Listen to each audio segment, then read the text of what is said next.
Welcome This is Quest Unscripted, a vlog series on trending topics. and Quest solutions related to Active Directory. Office 365. Oh, and don't forget Azure AD. You are here because you have questions. We're here because we have answers. I think. We will address questions we've received from customers. We experience the same challenges as you. All with the goal of helping you confidently move Manage. and secure your Microsoft environment. We call the show Quest Unscripted because Except for this intro. nothing we say is scripted or rehearsed. And we're pretty sure you'll notice that right away. All right, Brian. Brian. Hypothetical question. How are you? Yeah. You've been hit by ransomware. You've called Microsoft. They're like, hey, you need to start doing your restoration. They own RMAD, DRE. What next? That's a great question. So let's go look at slides again and we can talk about that. So you remember here, this is our secure storage setup, right? Now, hopefully you set it up. Yeah, hopefully it's set up. Get this done ahead of time, please. If you don't have backups, there's not much any solution can do Yep. for you. Disaster, right? So disaster strikes you. You lose your DCs, right? You lose your tier 1 storage, right? It's just a file share. So it's gone too. You probably lost your RMAD server because it's just another Windows server and it's probably as susceptible as everything else to being attacked. But because of the hardening, your secure storage servers survive. And that means that your backups are secure. And that's all you need for recovery. So after the threat is gone, let's say you've contained the virus, or maybe it burned through your network, or maybe you've set up an isolated area, right, that you want to recover to. You stand up a new server for RMAD, and you install the latest version. You stand up new servers to be domain controllers. Now, you don't have to stand these up. If you wanted to recover into Azure, for example, our process will automatically create server instances in Azure for you to restore to. You might stand up tier 1 storage, or you might just use the recovery manager server to hold those backups.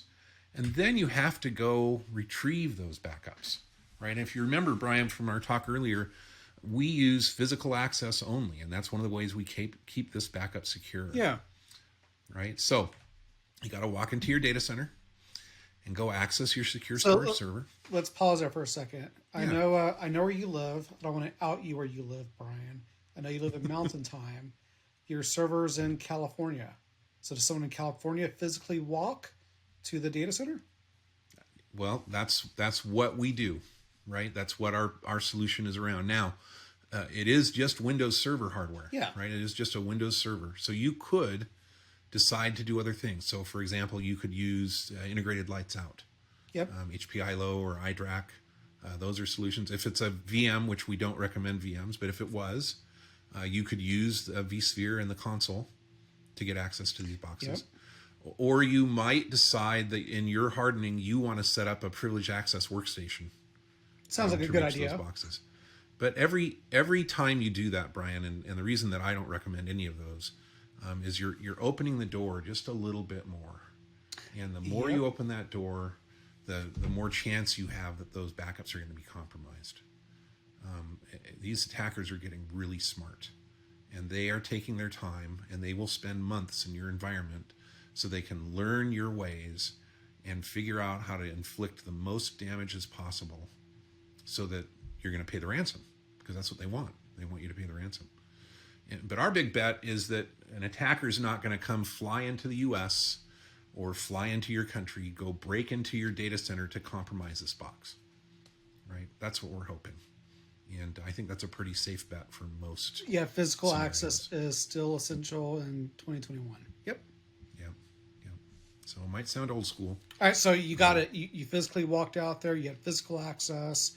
You get this file. Now, Right. So you take those backups, you copy them out, right? Copy them out to tier 1, Okay. wherever that is. And then from there, you can take those backups and register them back to the RMAD console.